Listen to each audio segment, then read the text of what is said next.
Welcome, and we'll start, of course, with our bracha. Baruch atah Adonai Eloheinu melech haolam asher kitshanu b'mitzvotav v'tzivanu la'asok b'divrei Torah. Amen. We'll go into our screen share, and here we are. So remember, we're talking about the dedication offering of the priests, and we made a distinction between the high priest and the regular priests, the hedyotot and kohen hedyot, or kohanim. I would say, I feel like saying, well, hedyotim.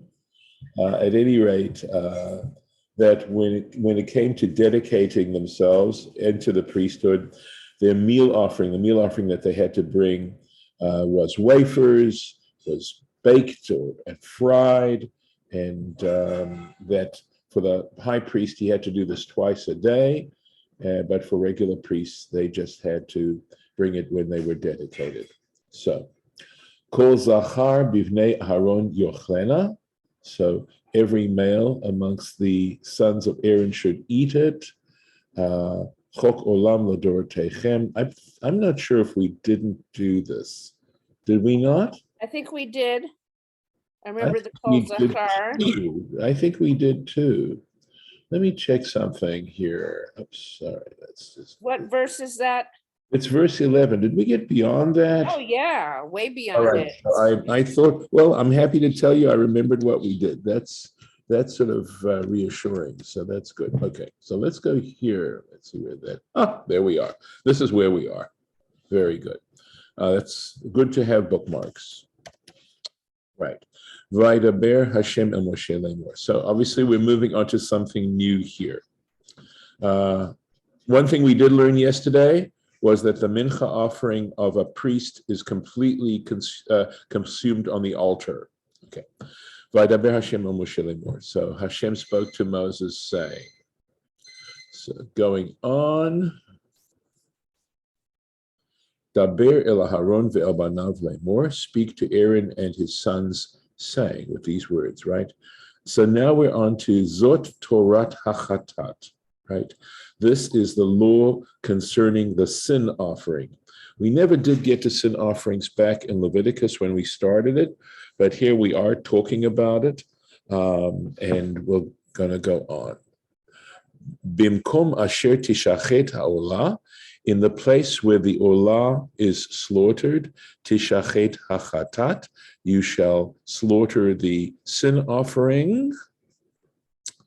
Lifnei Hashem, before Hashem, kodesh kodashim he. It is one of the most sanctified, right? It is most sanctified amongst offerings. And I mentioned to you before, this is just to underscore the fact that there were different levels of holiness, different levels of sanctity, different levels of impurity as well. Although sanctity and purity would appear to be two different subjects, they certainly do seem to be related. So, and we had learned that there were laws regarding that depending on your level of impurity and whether or not you could handle or touch, or whether you'd contaminate something else through impurity, these are all complicated subjects, but just to be aware of it. Okay, so let's go to Rashi and see what he says here. Okay, so he has nothing. There is no Rashi on it. I will tell you that my understanding is that where it gets slaughtered is north of the altar, of the bronze altar outside, on the north side. So going on. HaKohen HaMechate Ota Yochlena. So here's something interesting, right? The Kohen, the priest, who turns it into a sin offering, right? Who renders it into a sin offering, he shall eat of it. He shall eat it. B'makom kadosh te'achel, it shall be eaten in a sanctified area. B'chatzar ohel moed, and then he tells you in the courtyard of the tent of meeting. So hamechate ota. So Rashi explains, ha'oved avodoteha, he who performs its service. Shehi ne'eset chatat al yado, and he says it's the priest who actually turns it into a chatat. It becomes a chatat through him, through his agency, literally by his hand. It's sort of reminding me of the fact that that in baseball a ball isn't a ball and a strike isn't a strike until the umpire tells you what it is. And this, similarly, a person may have brought the offering for the purpose of a sin offering, but it is not considered a sin offering until the priest actually performs the rites involved in completing the service. So judge a work by when it's completed. So the one who turns it into a sin offering shall eat of it. And Rashi is quoting from the Talmud here, Zevachim, which means offerings, right? Zevach means an offering that's basically that is slaughtered. Kuf Bet, page 102. So he says, Hara'ui la'ovodah. Okay, so he says, in this particular case, right, I believe we had learned that some priests that were blemished still had an equal share in a particular offering. I believe it was a mincha that we were talking about. But here he says something else. Well, we'll see. We'll keep going. There's more to this than I'm sharing with you now. So let's keep going with the Rashi. So what he's saying is hara'ui la'avodah means one who is fit to serve. And he says yatsa tameh b'sha'at zrikat damim. And so he says, in other words, if a priest was impure at the time when the blood was sprinkled, okay, she'eino cholek bavasar, that such a priest is not to have a share in the flesh of in the meat of the offering. So what's important about this, because this is ambiguous, is Rashi's clarifying that when it says the priest who turns it into a sin offering, the tradition does not understand that to mean the priest, only the priest. But what it's saying is sort of, even though it says the definite article, the priest, he's talking about never the priestly class in a sense. This is what he seems to be saying, right? So let's see, and Rashi goes on to prove this, right? Because it doesn't sound obvious at all. But because what he is saying is that any priest who would have been fit to offer up this sacrifice at the time, even if that priest was not the one who actually offered the sacrifice, is entitled to share in the meat of that offering. Is that clear? I just want to make sure, because it got a little confusing. Yes. Can I assume the silence is consent? It's clear? All right, going on. The Ifshar Lomar, and you cannot argue, you cannot say, she'oser sha'ar kohanim ba'achilata. All right? And it says it does not mean that it forbids other priests, in other words, priests that are pure, right, in eating it.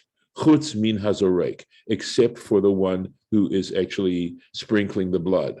Zorek hazorek dama. Why? Shaharei ne'emar lamata, because later on it's going to say, I think very soon later on it's going to say, Kol zachar ba'kohanim yochalata. It says every male or any male amongst the priests may eat it. So he's saying that there's a clarification on the part of the Torah. For one, not to say that this would have determined the halacha. What determines the halacha is what Rashi just said. In other words, what determines the law involving this is what Rashi just shared with us. But imagine how much meat is there for one person to try to consume. It would be an incredible waste. But that would not be a reason. I mean, if in fact the Torah said only the priest or only the priest's family, well, it's only the male priests, right, can eat it. We'd have to follow. Rabbi, what about the family, the children and the So, wives? so this is okay. So I think, okay.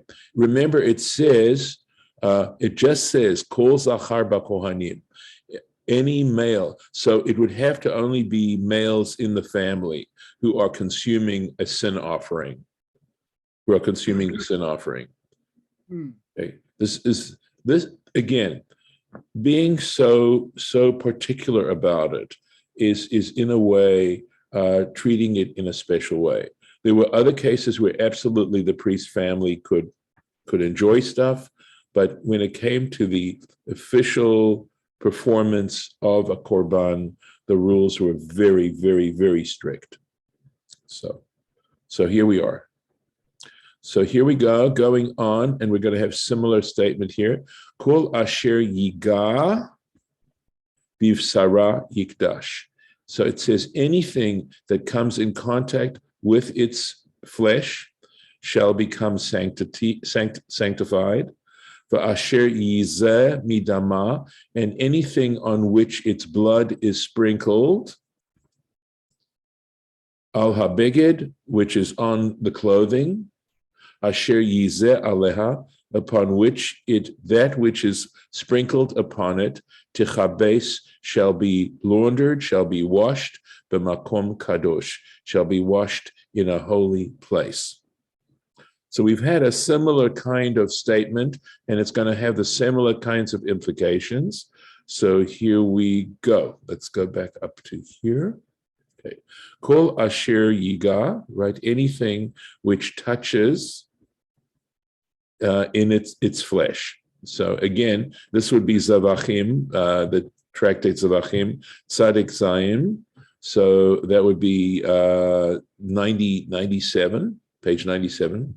Kol davar ochel, in other words, any food that's talking about asher yiga, which touches it, vayivla mimena, and absorbs some of this from the flesh of the chatat. In other words, so we're talking specifically about food. Yikdash, so he explains what we mean by will become sanctified. Liyot kamoha is going to take on its status, the same status as the chatat. Imsula, if the chatat is pasul, tipasel, it will become unusable. The imhi kshera, and if it is kasher, if it is fit, tochal kechomer sheba. It needs to be consumed. That food needs to be consumed with all the strictures involved in eating, in the consuming the chatat. In other words, only male kohanim could eat it, and it would have to be eaten in a sanctified place. And there were also, by the way, I believe, time strictures involved in when this could, how much time you had in which to consume this. Rabbi, yes. okay. I don't know if this is a conflict or not, because maybe the books are related or the same, but my says these quotes are from Torat Kohanim, chapter 6. Right, and that's quite possible. That's quite possible. So it's just simply looking up the references, and Torat Kohanim is Sifra, and Sifra would be going verse by verse. So they may be giving the original place where this comment is made. So I would say it's a parallel passage. So I have no doubt. But thank you. So in other words, if we wanted to check out the references, we could find them there. So why they're choosing to quote from the Gemara here is interesting, as opposed to Sifra. I'm not sure. I mean, we know that the Gemara is used as a very high level of authority. And not that the Sifra isn't, but we don't go to Sifra as much for halacha. And even with the Gemara, you have to be a real expert to be able to derive halacha.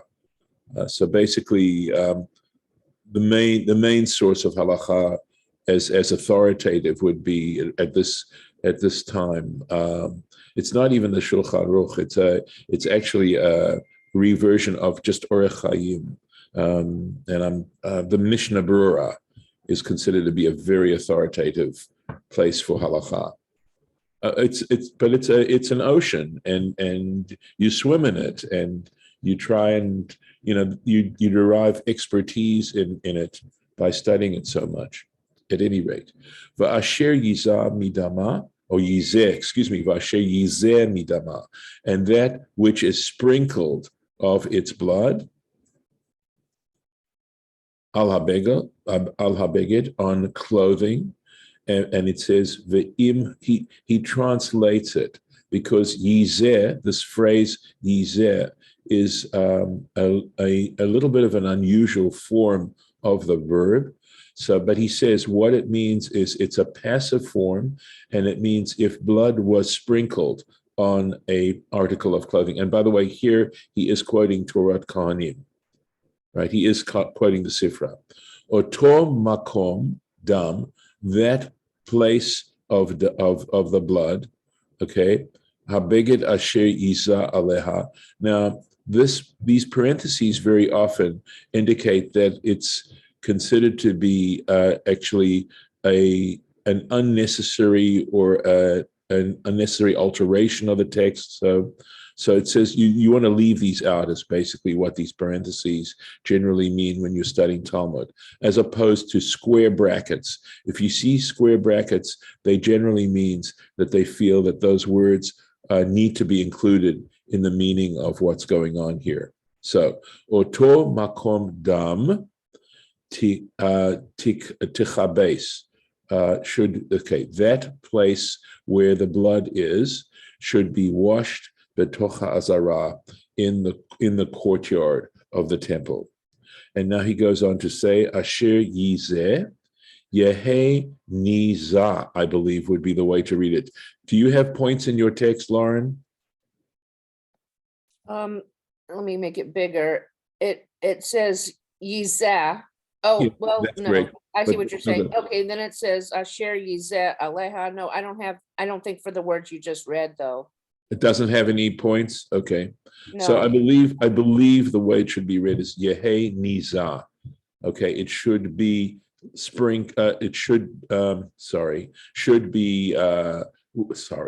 would be sprinkled on. That which has been sprinkled is what he's saying. And then he quotes from Eov a similar pointing of another word, which is yiteh. Okay, it's pointed the same way, and it means will be spread. Okay, so velo yiteh la'aretz min alam, and their substance will not be spread over the earth. I don't know what I'm not sure what the context is. I know I did look up the verse, but my memory is not allowing me to remember what exactly the context was of that. But in other words, it has to do with this form of the verb. So mine gives it a more specific translation, which may be less literal, but maybe including context. Go on. So it's from Job 15, right, 29, and yes. It says, neither will the gratification of their desire be extended. Wow. Yeah. Well, by the way, in the JPS translation, it's got little asterisks that say meaning of the Hebrew uncertain. That's got that footnote there. Okay. Mm-hmm. So asher yizeh. So in this quiz, lo yiteh means yehe natui, right? So, but the word yateh has to do with spreading out. Do you want to read that translation just one more time, please? Yeah, it says, neither will the gratification of their desire be. That's minalam. That's how they're translating minalam, by the way, right? The gratification. Wow. Will not go. Keep going. Sorry, I interrupted you. Go on. Neither will the gratification of their desire be extended to the earth. Wow. Okay. All right. Well, extended, spread. So it's comfortable with that. All right. Thank you. These are just little places that challenge us, and but the point that Rashi's trying to make, of course, is the actual form of the word. He's really making a grammatical comment here. Going on, uchli cheres, and a clay vessel, asher tivushal bo, in which this is cooked, okay? This flesh, yishaver, shall be broken. So it's because you're not able to purify a clay, anything made out of clay. Okay? So they're talking about, again, just a very unusual way of dealing with this food. Okay, going on, the imbichli nachoshet hushala, and if it is cooked in a bronze vessel, basically we're talking about, right, metal, umorak, it should be scoured, v'shutaf b'mayim, and rinsed in water. And I believe that this would sort of come under a practice. It's not a very common practice, but it is a practice amongst the very Orthodox of something called tibul kelim, where you know, some of you are familiar already with the concept of the mikveh, where you go physically as a person and immerse yourself. There's also the idea of cleansing vessels. So the idea behind all of this, by the way, is that our table, where we serve food, where we eat, should be elevated in holiness to, in some sense, reflect the altar. And that when, you know, something as common and as necessary as eating a meal, sharing a meal or eating a meal is something very precious. I don't know if it's reflective of the fact that there's a statement in the Talmud that basically says that making sure that humanity, or that not just humanity, but that creation, that living creatures are fed on a daily basis, that are provided with food, is as much of a miracle as the crossing of the Red Sea. And I think, of course, that's trying to make us aware of the fact that we have adequate food to eat is such, in some ways, it's such a reflection of divine grace and divine miracle. And to have in our hearts a sense of deep, deep, deep appreciation for the divine nature of the fact that we can enjoy meals, that we can enjoy the food, and trying to bring about on some levels reflective of the fact that the temple, the Mishkan, etc., it represented God's table. So again, just, you know, trying to sensitize us to some other elements of our experience. Okay, so he says, you know, this chatat, right, the meat of the chatat that was cooked in this particular vessel, yishaver, it should be broken. Why? Lefi shahabli'ah shenivla'at bo.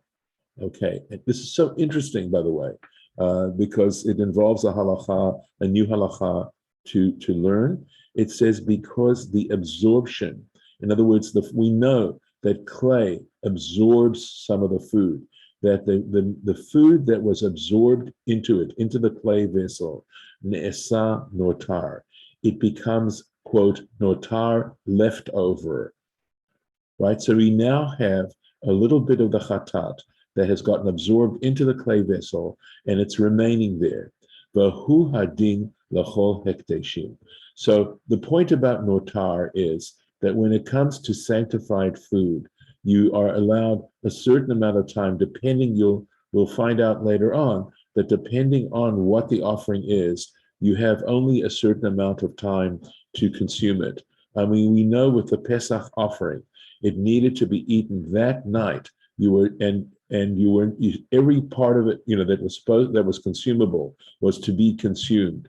And in fact, it could be, even though ideally it was one lamb to a family, if the family was small and wouldn't, you know, and the lamb would be too large for the family to consume it in its entirety, you could club together with another family and subscribe together for a lamb so that it would be totally consumed that night. That is part, in other words, the time allotted for the consumption of the food is part of the mitzvah of making it special and different and not having leftovers. So basically, it says regarding leftovers. So if nevertheless you still had leftovers, because that can happen, it needed to be burnt. Okay, what remained need to be burnt. Well, stuff that's absorbed into a clay vessel can't be burnt. And so consequently, you had to break the vessel to basically destroy the leftover, or to indicate that it was destroyed. And he goes on to say, "Vahu adin," that means all the more so, l'chol hekdeshim, regarding any food that is hekdesh. You have to, if it's left over, it needs to be destroyed. Umorak, okay, the word morak, which we translated as to scour, lashon, okay, so he says it has the same connotation as tamruke hanashim, which basically, from the book of Esther, it's kind of nice. Purim's coming up. We have a little mention to the book of Esther. That's considered to be a very good indication for us, is when somehow what we're doing has a greater context to it. So this is a lovely moment. So the cosmetics of the women. Remember, this is when Esther was taken into the palace of Achashverosh, and it talks about the women taking a year in which to beautify themselves, etc. So Tamrukei Nafshanashim would be, in other words, seeing cosmetics as being a kind of cleansing or perfection, etc. And he gives a French word, écourir, it looks like, a belaz. And shieren, I think, means like polish. Reinmachen definitely means to make clean, to cleanse. And by the way, you do pronounce the S, it's escurir. If you Okay. did, if they replace the S with an accent aigu, then it's a career. Okay. And that's usually showing that the S is gone. Okay. It just seems like an unusual way to pronounce French. Well, actually, yeah, I think you're right. Because if it's part of the first syllable, if it's part of Yeah. the first syllable, it's A. Yeah. If it's Right. part of the second syllable, it's sk. But what's happened? Okay, well, to scour. That's why I think it's part of the second syllable. Interesting. It's career. Interesting. Yeah. Well, it's okay. But yeah, I'm not positive. Right. I know it takes someone who's an expert in French pronunciation to be able to really sound off on that, and whether the S would be elided regardless. Anyway, but I digress. But it should have an accent aigu if it were. Well, but remember what happened. Okay, what I do believe is that a word that originally had an S would have had an accent aigu subsequently. Okay, just like an umlaut in German comes to take the place of an OE situation. Right. If the S is gone is when they would have it. Yeah. Right. So there's no, okay. Let's keep going. My understanding is that in French, where it's a circumflex, the little Yes. a circumflex is where there was an S. Right. In the middle of the word, yeah. At the beginning, it's usually an accent aigu, but you're right. In the middle of a word like fenêtre. Yeah. Right. At any rate, let's just see if I can finish this up since we're running out of time. Umorak v'shataf, right? You shall scour it and wash it, rinse it. Liflot et bliato. What it's saying is basically to remove its what got absorbed. Aval kli cheres, but he says regarding a pottery, a clay vessel, limedcha katuv kan. The scripture teaches you here, she'eno yotze midei dapav leolam. He teaches you that you can never get rid of this absorption ever, leolam, forever, in its sides.